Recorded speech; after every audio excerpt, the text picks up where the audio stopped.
Ara, si en la província de Castelló, sobretot en la plana, podríem dir de Castelló cap a baix, ha sigut molt important l'afecció. N'hi ha parcel·les que directament no se colliran. Mare. Perquè n'hi ha que entendre que entrar a una parcel·la a collir equival a portar gent allí a treballar, i els treballadors no poden estar sí, estar no, estar sí, estar no. Si parlem que n'hi ha un 50% d'afecció en una parcel·la, podem dir que és un 100%. No van entrar a collir meitat arbre sí, meitat arbre no. No té cap sentit.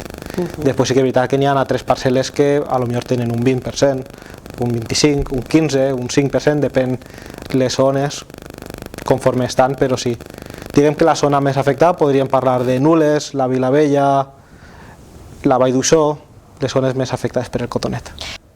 Per a mi és molt important tractar la plaga de la manera més ecològica possible, perquè al final nosaltres no estem fent taules ni estem fent aliments per a les persones. Per tant, tenim que poder tractar de la manera més innòcua per al mig ambient i a la fi per a nosaltres també.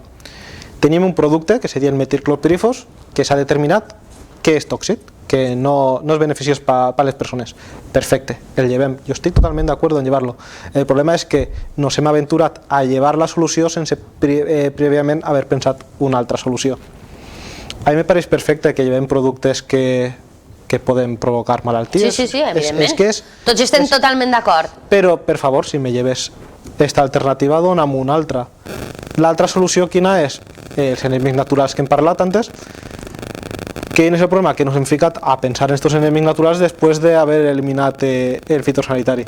Per tant, ara estarem 2, 3, 4 anys patint el cotonet fins que aquests enemics naturals que estem a poc introduint s'adapten, reconeguen la plaga, s'expandixen, s'habituen a l'ambient, perquè no n'hi ha que oblidar-se que estem important uns insectes que no són d'ací.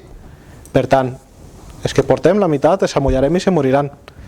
És que estaran vius, adaptar-se i, a poc